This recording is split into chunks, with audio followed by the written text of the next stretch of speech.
Well, hello, everybody, and welcome to Jim and Rob Overanalyze Movies, the live video podcast for people who love to talk about movies as much as they love watching them. A place where we like to go beyond the review to get into the craft, the story, and the meanings of the films we choose to watch. And speaking of which, tonight, as you can see, we are looking at Netflix. The Netflix original came out on Friday, Spiderhead. Here's the log line from IMDb. In the near future, convicts are offered the chance to volunteer as medical subjects to shorten their sentence. One such subject for a new drug capable of generating feelings of love begins questioning the reality of his emotions. It was directed by Joseph Kosinski, my bad. The guy who directed the movie we watched last week, Top Gun Maverick. It was written by Rhett, Reese, and Paul Wernick, and it's based on the short story Escape from Spiderhead by George Saunders. It stars Chris Hemsworth and another star of last week's movie, Miles Teller, and then of course Journey Smollett. Also starring Mark Pagio, Tess Habrick, Angie Milliken, and Steve Tongan. I think that's about it for the film itself. Let's get into the social nutrition checklist. Yeah, folks. Well, you know what? It wouldn't have gotten a reframe stamp. It was union made, shot in Australia. Would it have passed the Bechdel test? No, it would not have. Is it class conscious? No, it isn't. Yeah, so there's a 25% score for that. And with that out of the way, I think it's time to bring on my co-host with the most. Yeah, Mr. Jim Chaboyko. How you doing, my friend? Very hot. They canceled my marathon this morning. No, I wasn't going to be in it, but yeah, they did cancel the marathon because it was too hot. So this crazy spring continues. Yeah, the marathon kind of goes in cycles, right? Wherever, because it always falls on Father's Day, and as it gets nearer to past the midpoint in June, really run a risk. I remember when I was in that business. Manitoba Marathon was always one we really paid close attention to. But not the reason we're here tonight. Tonight we are here to talk about Spiderhead. And yeah, Jim, before we get into the spoiler zone, give me what was your first impression of this? Give me a couple of sentences. I'm trying to make my first impressions a lot quicker. So this is what I wrote down after I finished it on Friday night. You bet. So there's your two sentences. What's that? Wait. And then I got a better one. Netflix Machina. What was your first sentence? Ex Machina Light. Not 100% like, that sort of science fiction with consequence, but a little lighter. Yeah, it's going somewhere there. It's certainly in the same ballpark. Different themes, of course. Yes. But yeah, sci-fi prison movie. The prison movie where none of the prisoners want to actually escape. Yeah, notwithstanding the short story's actual title. Yeah, I got to admit, I thought this was, how do I put this, Jim? I don't want it to sound pejorative, but I thought it was top tier television. I was like, This is pretty good. This is very good. This is a great TV movie. Certainly had that Netflix middle key thing going on, but I enjoyed myself. And there was a couple of moments where I was like, oh, hey, twist. So yeah, there's my first impression. Now with that out of the way, why don't we, I guess we're moving into the spoiler zone. Since I got rid of my mixer because I bought a bunch of new stuff. I see. We don't have that audio effect right now. Have to look at another way to do that. yeah. So Jim, Mm, let's jump right into the sure. craft. I have a couple of questions for you. Okay. Um, what did you uh, what did you think of that production design? It certainly reminded me of Andrew Yeah. Niccol. And yeah, you're right. Ex Machina had a lot of that vibe too. But the Mhm. overall look and feel of it, what did you think? I thought it was great. I thought it had a really distinct look. They evidently shot it in the Whitsunday Islands in Queensland, and that's got its own sort of geographical look. And then you had all the sort of that new concrete and uh, the very sort of wide open, almost like a modern, almost like those modern churches that you see from time to time. You know, a lot of Hmm. concrete, a lot of some of natural light. I was actually, I put that down on my list of things to talk about, and the production design I thought was one of the more impressive things about this movie. Yeah, considering I'm sure it didn't have the zillions of dollars of some films. Mm, Um, yeah, it really did pull off the look from what you really had was what maybe three or four locations. mm, It felt big. The yep. space felt big without, even though it's a weird kind of concrete submarine. Mm, Um, did you, myself, you know what? A couple of the movies I thought first of, as far as look goes, a little bit, Ex Machina, you're bang on about that. I did also think some of the early, like Iron Man and Iron Man 2, like in oh his, yeah, yeah. but I also thought of Oblivion. Um, Okay. Not quite. Yeah, they went more for that slicker Omni feel in Mm, Oblivion, but still some of yeah. the way the way the building looked in that, Mm. I thought I that kind of gave me that vibe. What did you think of? I yeah, there were some solid performances here, Mm, but Chris Hemsworth, yeah. what did you think? Yeah, he's it seemed to me that they were trying something different here because there's at no I mean, he reveals himself out to be an asshole, but at no point is there sort of like a mask being ripped off and the cackling maniacal laughter or anything. Like he sort of maintains the same mood Mm. until the end of the movie, and so and this is something that Much he like a good villain in a way, yeah, you know. consistent, Yeah, right? yeah. It's just very consistent. It's something like he pulled off in Ghostbusters, the Ghostbusters movie he did with the reboot with the women when he was their secretary. So sort of similar, but he's such a he's why is this guy allowed to look like that? He can act and he's funny. Like go to hell, Chris Hemsworth. But anyway, yeah, I thought he was really and on top of that, you like he was really good. On top of it, you pile the yacht rock vibe and Yeah. everything else, and it's like they're going for something different here.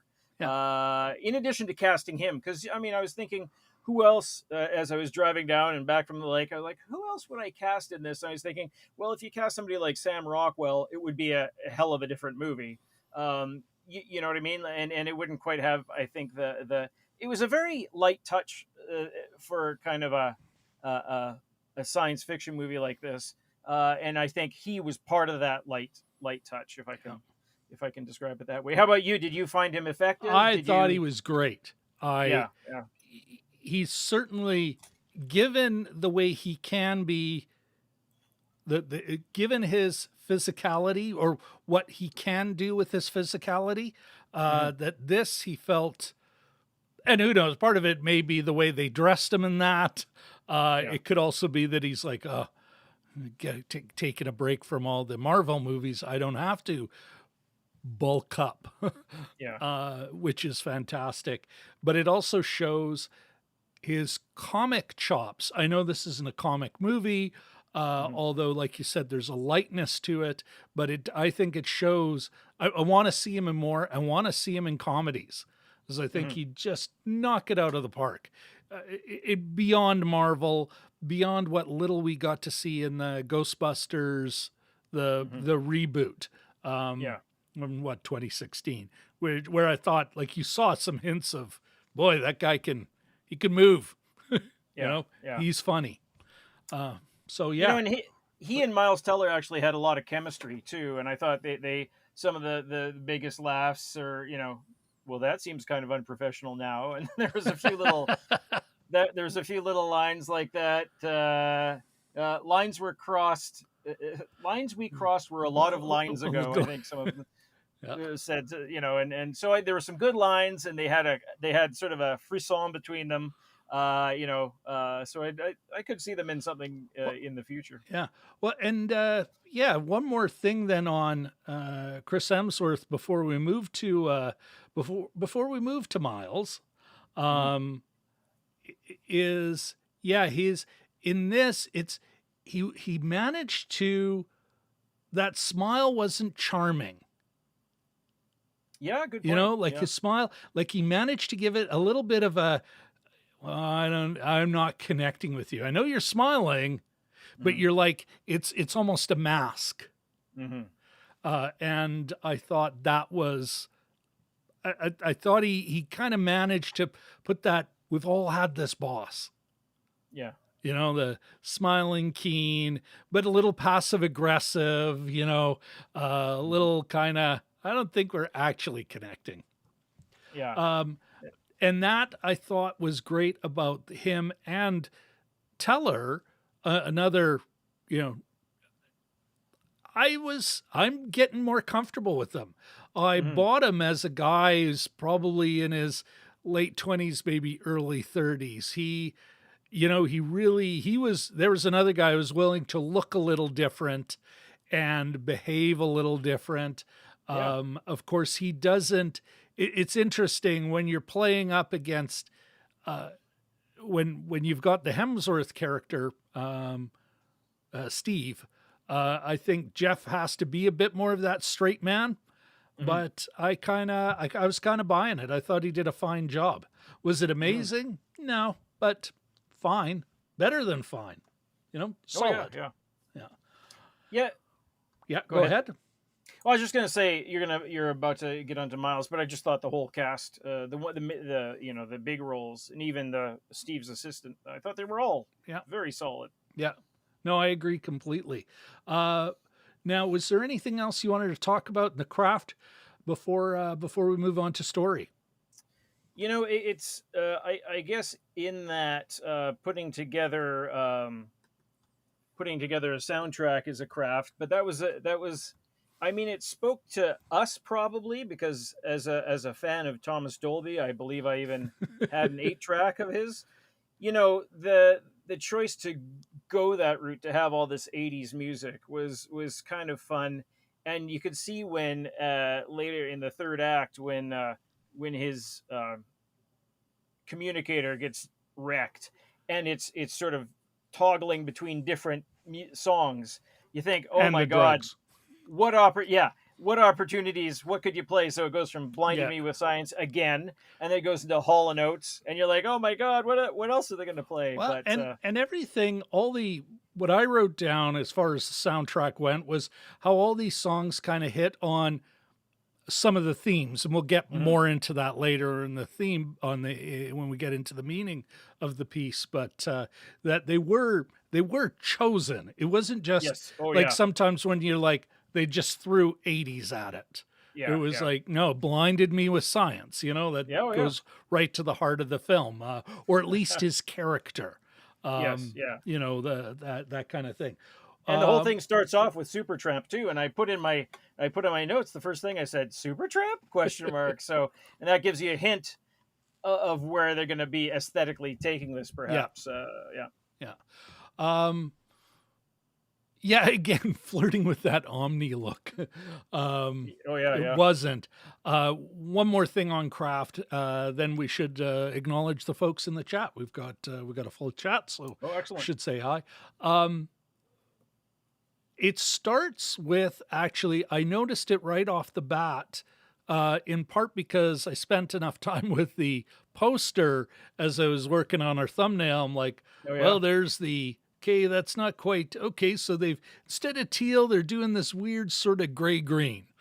And then, of course, the yellows, the browns, the warmer colors. It was the same thing in the film. Like that Oh were yeah. that was the color. If it wasn't concrete, and even the concrete was kind of played as a gray green kind of Yeah. muted sort of look, and then of course then there'd be warmer colors and that. Even the makeup, which again, going to cinematography, what a tough job for cinematographers. Yeah, and a couple of the close-ups because they're using an 8K whatever, or well, a 4K.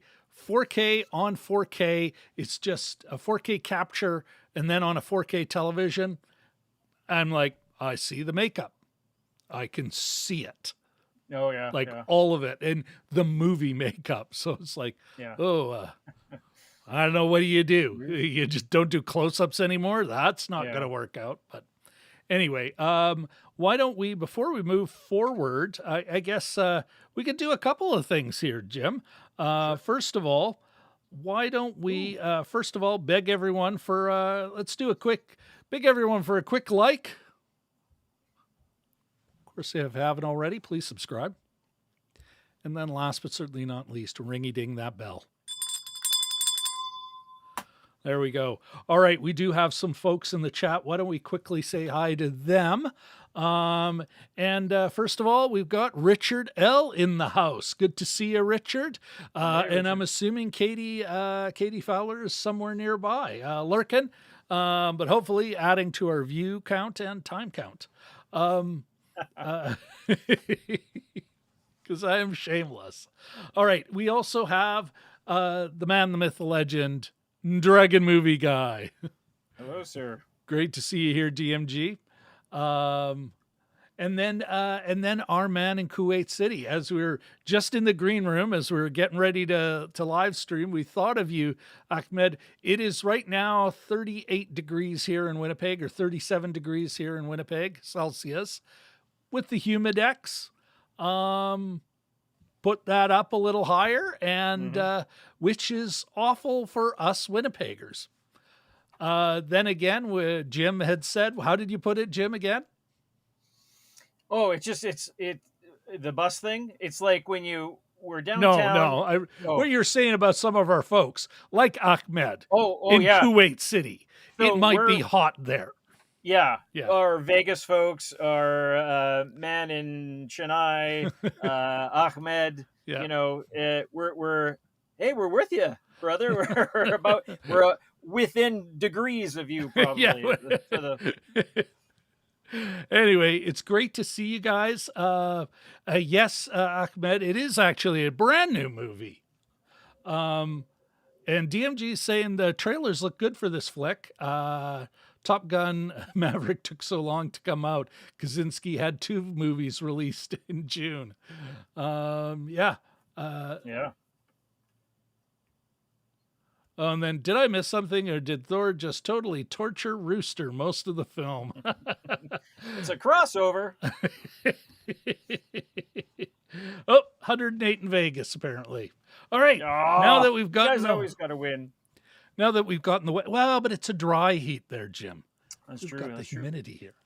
Yeah. All right. Now that we've gotten the weather report, and we'll wait for Ahmed to chime in on that if he's still with us, let's move forward into story. And Jim, my first question, other than it's like, wow, that might be the worst possible way of distributing drugs, but sure.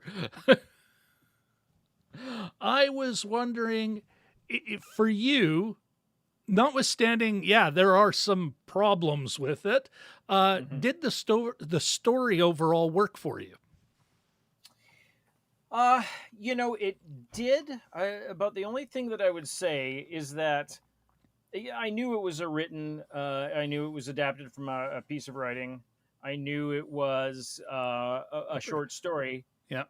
In retrospect, these things don't surprise me, because it did feel like it was pulled from a short story. One of the redemption arcs is about how Jeff and Lizzie, I believe, is Journey Smollett's character, were sort of on the verge of a relationship, and he was a little bit nervous. And then there was all these social experiments.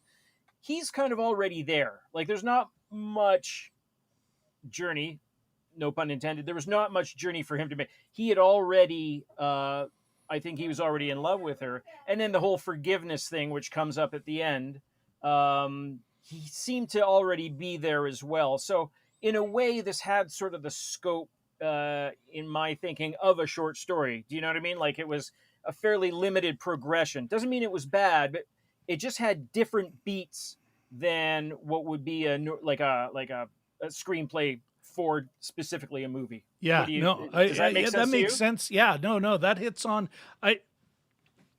And this is not a knock. It's not like the story's a bad one, but you're absolutely right. The character has been there. He's obviously the most advanced of the inmates, as far as the program goes. And for those of you who haven't seen it, well, you're in the spoiler zone. You're going to hear some stuff. But as far as it's why he seems to be the teacher's pet, is because this is the guy who's got the strongest moral compass. And I am wondering, and so here's a question for you. Sure. He doesn't have much, in part because it looks like at least the two characters that we actually know what the backstory is. And because it's only Journey and Jeff, played by Miles Teller, and Lizzie, played by Journey. The Journey of Lizzie, played by Journey. Was there any Journey songs? I did, yeah. I just thought of that. Couldn't resist. They're if what they're looking for is some sort of redemption or penance or forgiveness, and I would say it's more like a penance. They all want to pay penance. Nobody's trying to escape. Yeah. Is it, although it might be because one of the drugs they're taking, the Obediex. Yes, yeah. The reason they're in there, the two we find out, is kind of that was a bad decision and a dumb night. Yeah. Where even the other players, like in the car, because, they are the same drunken idiots he is. She wasn't, because I was expecting, my little girl died because I forgot her in the car at the Walmart for 3 hours because I was going to get high. Then I'd be like, okay, that's something like that. They pull their punch with these characters. They don't actually give them. They're all pretty shitty. You can sympathize. Even the one who killed his best buddy and his girlfriend dies. They were all three ding dongs. Yeah. So you don't feel that. Where do they have to go? Well, in a way, I think part of it is there's a line in it where Jeff, Miles Teller, says at one point, what did he say? I guess I thought I deserved this, or something to that effect, about one of the experiments. And penance. And I think rather than his relationship with Lizzie, I think it's part of it is his relationship with himself, because the death of the girlfriend is treated like a reveal later on in the movie. Yeah. At first you think it's just him and his buddy, but later on it's the girl happened to climb in the back seat. And that the voicemail he was Emma, leaving is just to a dead cell phone, or one of the weird sort of bits of modernity I don't think we've ever really explored, except as a quick little plot device here. Sorry, this is all filled up. Like, Is the cell phone carrier ever, or maybe they just cell phone carrier Yeah. keeps billing the estate. Hey, we're getting Yeah. paid. Let it roll. She survived the explosion? Like, that's sort of which was a great shot with him in the foreground Yeah. and the car in the back was one of the great shots of the movie. Yeah. But yeah, no, so I think that's maybe it's more of an internal, forgive yourself kind of thing. Oh yeah, but I don't. That's the thing though. I don't think that's enough because they Yeah, didn't yeah. show us. He is not racked with guilt. Hmm. She is racked with shame to a degree. Nobody knows. Yeah. You know how Steve manipulates them all. Exploits passive aggressively, exploits his advantage of knowledge. Hmm. Yeah, I think if there's, and again, I like the way you put it, ex machina light. Hmm. They could have gone deeper, And more horrifying. and more horrifying, but at least deeper. They could have drawn these characters a little deeper, and I think if there's any weakness, especially with our heroes, yeah, they weren't flawed enough. Hmm. I mean, you single mother trying to support the family, and just one terrible day. I get it. That is guilt and shame. You bet. There's even you could even explore certain race issues because of the way a black woman would be treated versus a white woman, but they don't. And they don't explore it in the prison. The prison one can put yourself in, even though you're free and you're at your work, but you can't connect with other human beings. You don't want to tell the truth about yourself. That, they're not doing that here. So I think that's part of what makes it light. Yeah. Yeah. No, that's a good point. Yeah. I had a question about story for you. There was one scene. So, for those who haven't watched it, really quickly, they do some sex experiments on the people. They fill them with a drug, and see if they have sex. Lavactin. Lavactin. I forget all the names of the drugs. I should have written them down. N41. Do I have an N41? Was verbanium the one that makes you Verbaluse. Okay, yes, Verbaluse, yeah. So they pair up Jeff and a woman named Heather, who's really good in like the 3 scenes that she has. Yeah. And then they pair Jeff up with a real tough Rogan, a tough tattooed convict. He's 6'6", full of muscles. And there's a little bit of homophobic humor, I think, in there, a little bit. I found it a little bit off-putting. I don't know if I was being sensitive or not, but what did you think? Like, it seemed like something you would have seen it back in the 80s. And then Jeff reacts like hysterically. He's like, no, and he gets up out of his chair and that kind of thing.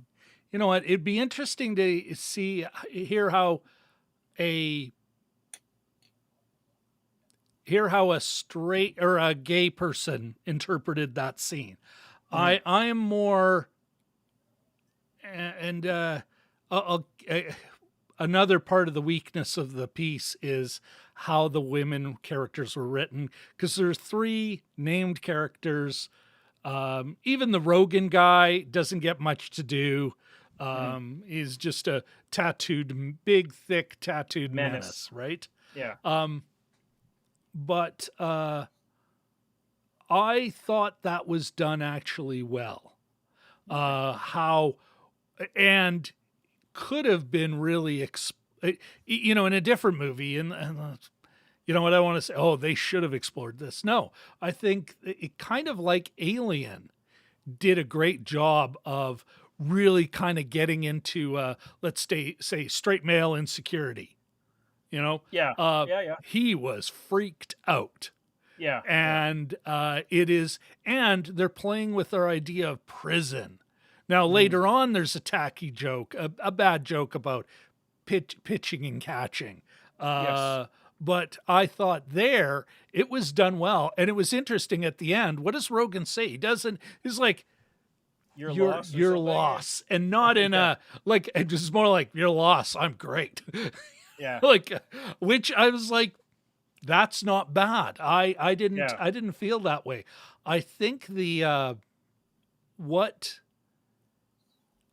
I was a little less. Well, actually, they put the screws to him a couple of times, and then it was what was the character's name? She was the older blonde woman. Oh yes. They called Shitfinger later on, or No, no, no. They never knew who Shitfinger was. oh, was it okay? Yeah, that here, just a sec here. Where Yeah. are we? Where are we, folks? Here. I was about to call it Spiderland. Might have been Rachel Forsyth. No. It wasn't Tess Harbrecht, whatever her name was. Not, wasting time. I thought the way they kind of played her and got her to play herself, her character, that was maybe getting also a little like, we'll put you with a guy and scare you, and then we'll put you with a little creepy old woman, Yeah. and freak you out. Yet he somehow manages to have sex with her. Yes. Yeah. I think, though, and this is goes to the heart of where I think these characters, I think the women were drawn poorly. Yeah, that's a fair point. And this is the part I think that really doesn't work for me on the story is, and her name was Heather, the one he does have the first sex scene with, which is you're getting on to you put it in its totality. It might have been a little, we see a lot more skin there. Yeah.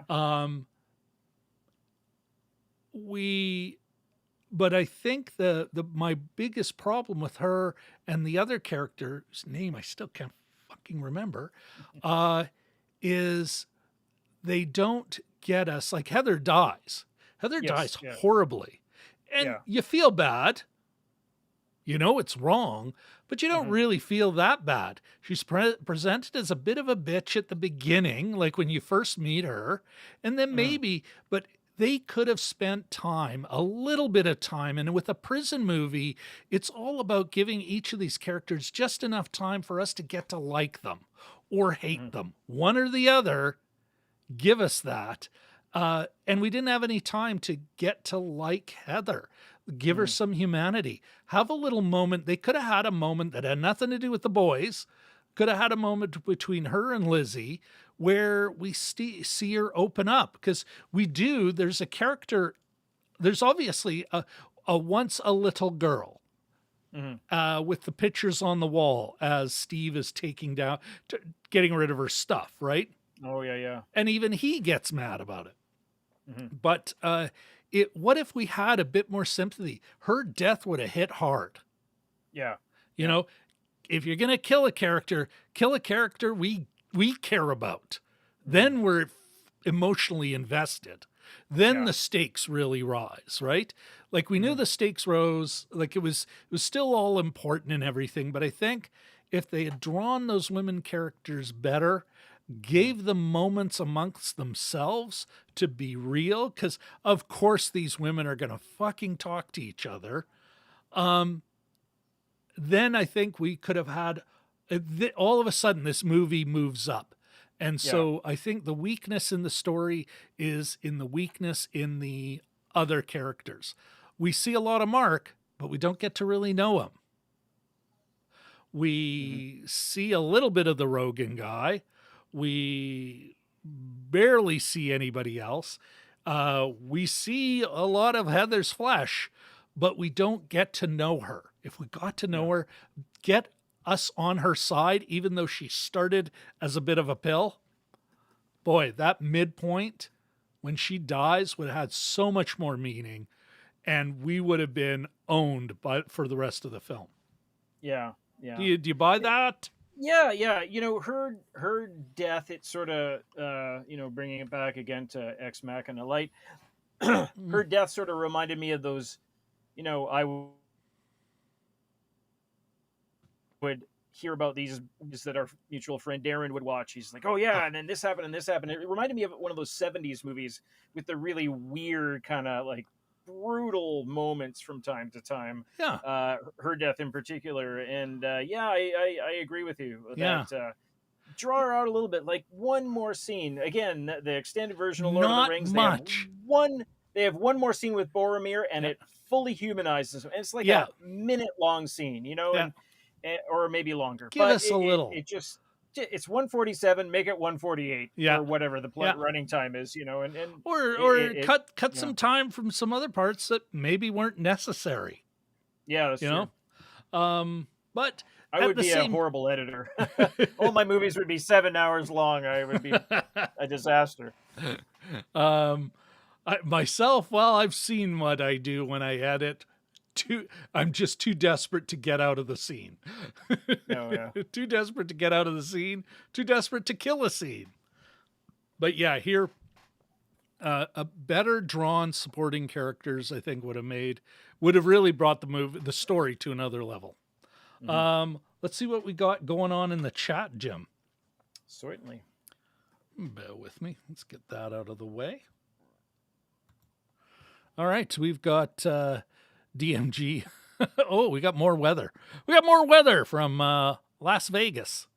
A dry heat is very much like a dry martini meets a dry heave.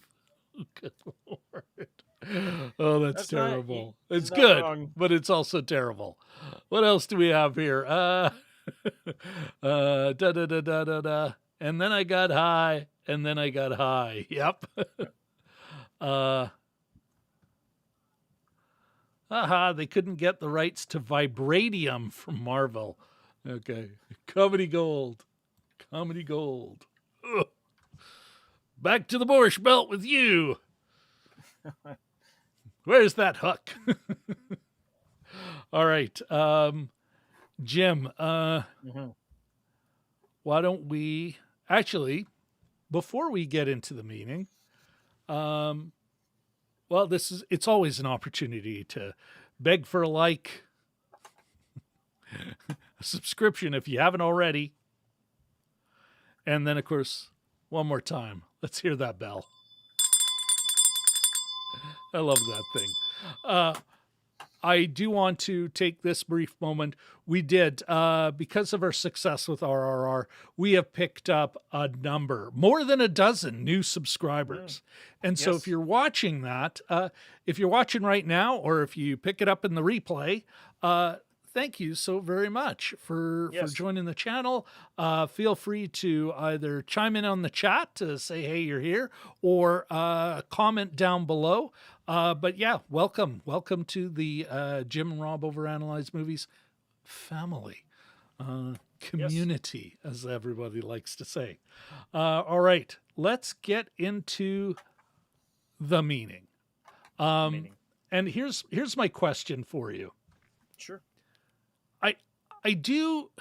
One of the things I liked about this movie is it is science fiction. It's Mhm. not fantasy. It's not an adventure Yes. fantasy set in the future. It really is a sci-fi film. Hey, what is and like all good sci-fi films, they pose a question or they pose a couple. From your viewing, what is the question this movie is posing? And that's for everybody in the chat too. Chime in, You know, please.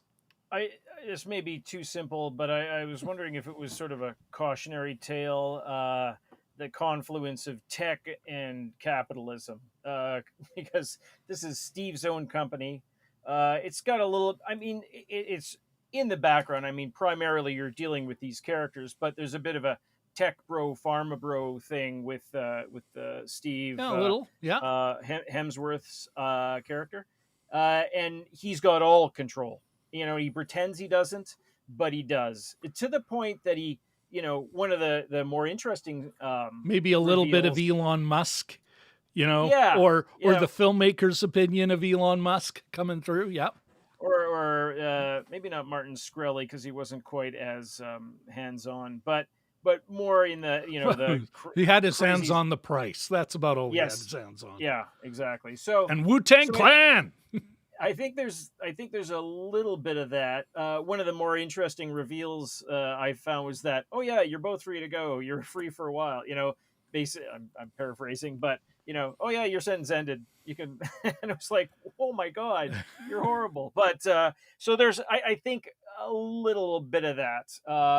It's not front and center, but I think it's the maybe part of what makes the machine go a little bit. How about you? What did you think? Just saying hello to Katie Fowler in the chat. Oh yes. She was getting Hi, her Katie. lurk on, and apparently also she had a fair bit of pain. She was she was nursing a sunburn from lounging in her aunt's pool all day. Ooh, yikes. Well, it was Father's Day. I guess they had their their clan thing at somebody's, and if you're fair, as Ms. Fowler is, it's a risk factor. Yeah, All right. Yeah. For myself, I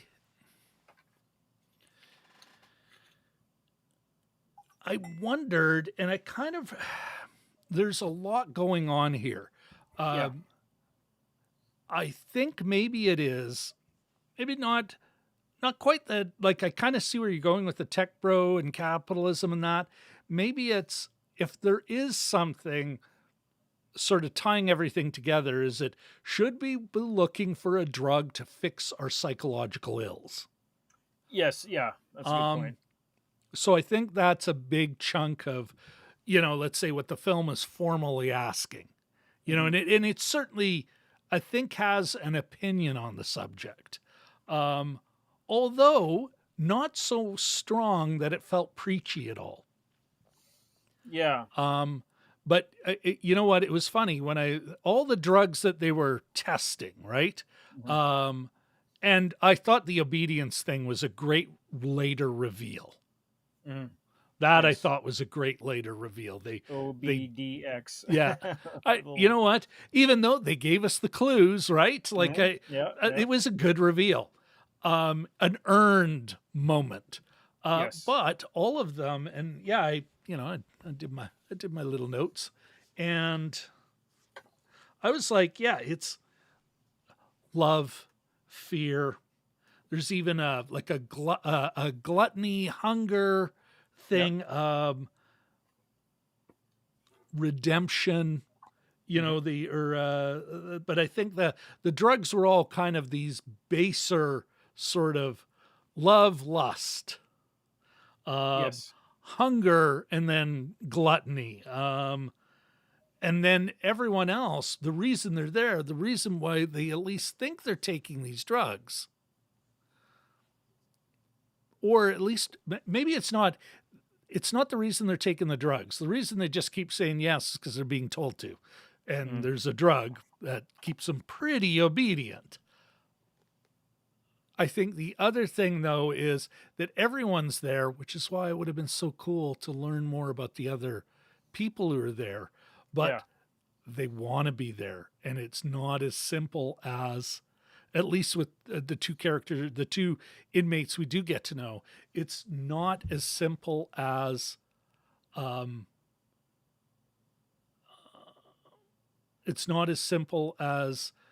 better conditions. Ooh, the food's better and I'll get my own bunk. Really is. Yeah, they feel they deserve to be there, and they're there to, again, how is Stephen manipulating Jeff? You help us, then you won't happen again. So they're the warden is exploiting them for his own greed and personal interest, and maybe a bit of me search. Why was he left? He's not actually a sociopath, or at least they're trying to. I think they're not giving us total sociopath. Yes, He is trying to figure out his own shit. yeah, so I think there's other stuff going on there. Again, yeah, if Kosinski, I'm trying to think, what else did he has made a couple other films. Tron Tron Legacy. Legacy, another Yeah. one with, I mean, don't get me wrong, Olivia Wilde can do no wrong. I really enjoyed, yeah, watching her perform in Tron Legacy. But Mhm. yeah, that's not a well drawn woman character. There is no depth. She is, and the more you think about it, the creepier it gets. There's this weird sort of, well, maybe creepy's, maybe I'm being a little strong there, but you know what I mean. Like it's like Yeah. sort of, Been she's a an while, but innocent, yeah. and that sort of, it's like, yeah, this is not a full, that's not a woman, that's a child in a woman's body. In a leather cat suit or Yeah, whatever. exactly. Yeah. Yeah, yeah. Well, yeah, exactly. You start to get a little, okay, I'm not feeling good anymore. Yeah, that I think is the one of the weaknesses, and maybe the some of the unintended subtext of this film, is that, I mean, Jesus, and again, this weird. It worked, I think, in the context of this film, but it's still this weird sort of thing about prison and sex that Mm. filmmakers love to Oh, God, explore. Like they Yeah. love it, and it's like, Jesus Christ, could you not? These are the times I think of Caroline Vigneault, or a lot of other foreign film where they just have sex. Yeah. People are just enjoying themselves. It's sex. They're having a good time. Yeah. They don't need a, setting or Yeah. that kind Although, of thing. okay, Deadpool, there it seems like him and his girlfriend enjoy sex. Yes, yeah. They get the Which is freak funny. on. Because a couple of the people involved with Deadpool were involved with this, and I think there are slightly different approaches to sex in either of these movies. Really? What's the Deadpool link in this flick? I didn't catch that. I think the writers. I still have that. Okay. Yeah, but yeah, I know. Let me chat amongst yourselves, and I'll look it up. It'll come up. I got the media pack here. Yeah. In the meantime, DMG's saying, given the amount of pain caused, I hope it's not science fantasy. That'd be way too much like Paul Bettany's character from Da Vinci Code. Hoyo! Heyo! Hiyo! Good one, DMG. All right. Was there anything, Jim? Screenwriters Rhett, Reese, and Paul Wernick, Deadpool and Zombieland are some of their credits there. So, well, now Deadpool, tougher to say. Well, and this is where I think the director comes in, right? Maybe, yeah. You could say Deadpool's a little more sex positive than this one is, and had more interesting women characters. Yes. Yeah. Yeah, it'd be interesting to see if the writers directed this, how those other two women would have been portrayed. Yes, yeah. Mm-hmm. Yeah. Think about it. Maybe even Rogan and Jeff actually have sex, and it's like, okay, that wasn't that bad. Yeah, you are that good. I don't know, like going way off on a tangent here. Yeah. Was there anything else that you think we're missing as far as the text in this film, like the meaning of it all? Yeah. There's a couple of, it's very lightly touched upon, I think twice. There's the line, Jeff and Steve, not that different. One is when they're high, and one is maybe towards the end, I think. And there's that sort of like existential prison. Is the warden also a prisoner? Yeah.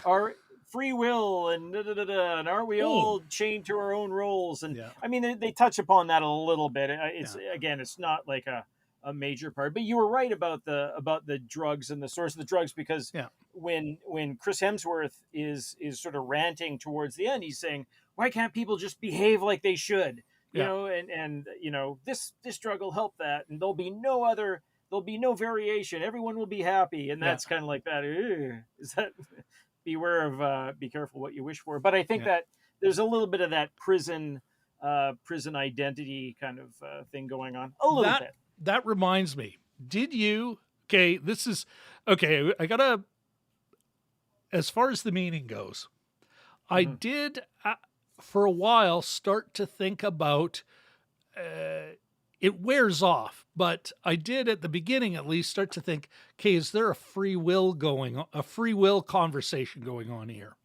Um, yes, they all have to acknowledge. They Hmm. have to, they basically, the inmate gets to approve whether or not the drugs are put in. Yeah, Uh, we find out later that they never had a choice on that. There was a drug making sure yeah, they yeah. were compliant. Hmm. um, but that's still kind of Lady Night the Brave did a recent piece on YouTube, which it looks like it got taken down again because, of course, Oh, she was examining the Gray Zone. Tim Blake Nelson yep. directed it from a play he wrote um, about the Sonderkommando uh, uprising in Auschwitz, where a couple of the crematoria were burned down, and it's called the Gray Zone because that the Gray Zone all Sonderkommando kind of lived in, helping the Nazis, etc. So I'm watching this, and it is quite upsetting because it were upsetting. Yeah, it's upsetting. Yeah. She's talking about um you get the tiniest hint of that here about that idea of choice. And it's like in her piece, I was like, yeah, I get that they feel guilty because it's a human thing to do, but of, I mean, Jesus, no, the bastards were, and same in here. Yeah, when he's first faced with that choice to give what's the bad drug, something Yeah, I was Vax, trying to think of whatever that the too. hell it Oh, was, yeah, the bad drug. yeah, yeah. And about to give her that or give the other two that's the question, that's the thing he's forever being tested on, um, and his inability or his unwillingness to do it. But even if he did it, or when he did it, this idea that Sorry. Go ahead. the this Dark, idea, what? dark and flocks. Okay, Dark and flocks. yeah, I Sorry. not sure it mattered, but thank you. Um, how you're the prisoner, you don't have a real choice. They can take the just because the warden can't make you do that, he can take everything else away. What Mhm. little you have as a prisoner can be taken away. So you don't have any choice. Your whole life's controlled. What you eat, when you eat, where you sleep, blah blah blah. A little bit more freedom on the within the grounds is still, you know. But in the end, that wasn't what they're exploring because they kind of maybe undercut it. They needed this motive for the Mhm. bad guy, but maybe they left. Maybe there was an opportunity they could have explored further. I don't know. Yeah, yeah. I mean, for something light, they actually stuffed quite a bit into the movie, and you know, again, for something that's based on a 10-page short story, is interesting to see the New Yorker production stamp at the start of the movie. I don't think I'd ever seen that before, but Where the story was first. yeah, I'm like, Here's well, a good one in the chat. DMG says, "Did they play Huey Lewis's I Want a New Drug? during the film. Oh, And they I'm didn't. not sure. They may have. I don't recall it, but that's a good question. I- I'm gonna have to look. I'll Worth bring up looking at the credits. soundtrack on Apple or on iTunes or Yeah. something like that. You know? Hey, great question, DMG. Yeah. All right. You know what? Actually, I'll leave that off. I think it's that time, Jim, for you to tell us a bit about what we're watching next week. Well, it's time for Does It Hold Up? And with a little bit of the news, astronomical news lately, we're going to be looking at Disney's The Black Hole 1979. with Maximilian Schell and a bunch of robots. Robots. Robots. You know what? This film creeped me out as a kid. Like it really kind of, it creeped me out in a couple of ways. And even its ending, you know, I am not, in a weird way, I'm kind of dreading it. Maybe a little bit of dread, little bit of what the hell. At the same time, there is also, and if I remember, I will, or at least I'll have it in the description for next week. There is a great video on the making of this thing, including hiring the talent, and I'm going to have to dig it up. I'm sure it's in my watched history somewhere, but I'll find it and share it with everybody. Well, that's, I'm dreading it, but I'm also kind of, that's the heart of Does It Hold Up? Yeah. Well, Including... Remember how creepy Space 1999 was? And that was a TV show. Like, there was a real kind of like so some of those 70s productions, they weren't exactly kid friendly. Well, you know. Anyway. Well, they weren't what we think is kid friendly. Yes, you know, yeah. Monoculture. Well, the same one that'll CFS will show up because a woman was looking at her kids through a window. You know, you're not supervising them. Yeah. Kid's 14. He's smoking. What are you talking about? Bit of hyperbole there, folks, but I'm sure you know what I mean. All right. Let's go back to this movie, Jim. And are we giving a Mr. Kosinski a pass or a fail? You know, it was light, and I have to say, and I was trying to articulate it, and thank you, because I think you helped articulate it a bit. There is a lightness to this that I don't think was intentional, maybe a little more depth on some of the characters. It didn't really stick with me much the next day. You know, sometimes you have that sort of, it's not so much a hangover, but it's like a memory of a pleasant meal, and you sort of wash in it the next day. And I thought like, oh, Chris Hemsworth. And then that's about it. Like I looked up where it took place because I was on the Gold Coast. It looked like a great location, but other than that, it didn't really stay with me entirely. It was entertaining. There was a lot of stuff in it. So I give him a C, I guess. You know, it was, if you want some light summertime science fiction, that's not too light, not too dumb. Yeah. You know, mid-weight, nice middle key movie. Yeah, exactly. Yeah. I agree with you. I think a C+ or even a B-. We really are leaning towards letter grades, aren't we? We're a grader. Getting there. I find it hard to do that binary yes or no thing. Like it's, you know how much people worked on it, and it's like a newspaper. Like tons of articles, some are good, some are bad. It's hard to throw the whole thing out, right? So I have no problem. I think The Five Bloods, that's a straight up fail. Coda. Me too. Pass of all passes. Yeah. All right. For myself, I agree with you. It's a pretty damn good TV movie. Yeah. You know, it like coming out of NBC in the heyday of, you know, the weekend blockbuster, Friday night blockbuster on CBS, you know, or a TBS movie of the week. HBO would have gone a little deeper. But this is a pretty good flick. Again, but I like the way you put it, Jim. Light even on our, let's say, our mental palate. It's like the next day you're like, what'd you do last night? Watched a movie. Yeah. It's Chris Hemsworth and the Miles Teller. That wasn't bad, you know.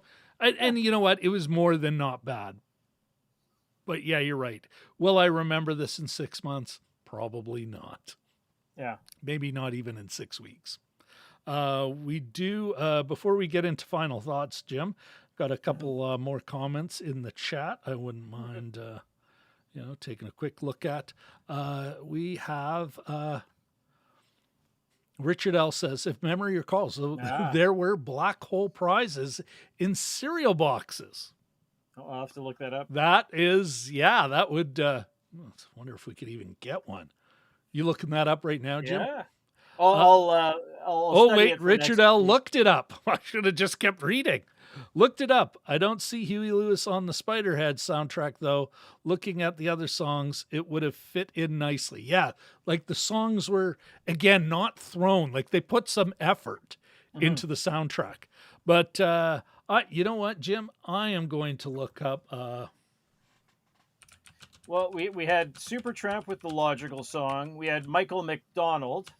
As she rises to her apology. That one. Right?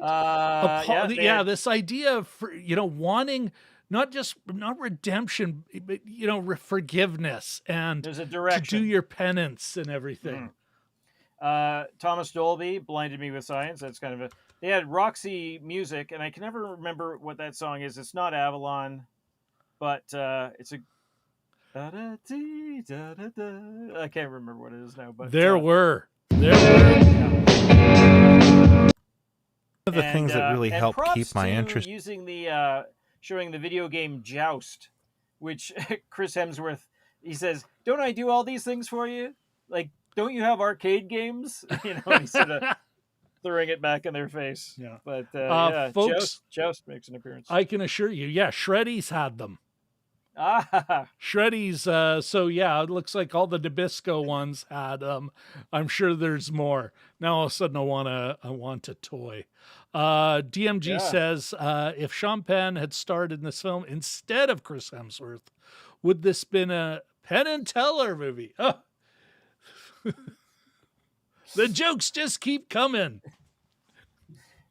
The zingers. Very good. All right, folks. I think, final thoughts. Jim. Final thoughts. I got to read some George Saunders. I've never read him. He kind of intimidates me. I was going to buy Lincoln in the Bardo. Turns out that it won the Man Booker Prize. I thought it was like last year. It was 5 years ago. But the other thing, too, is the guy who played, I mentioned it earlier, the guy who played Chris Hemsworth, his poor assistant, Mark. Mark, who I think the character's name is Mark Paguio, you mentioned earlier. I thought he did a lot with a kind of a thankless role. There's a robot in Futurama who is always like sort of pressed upon and is kind of resentful a little bit. He sort of reminded me of him. But I thought his was a good role.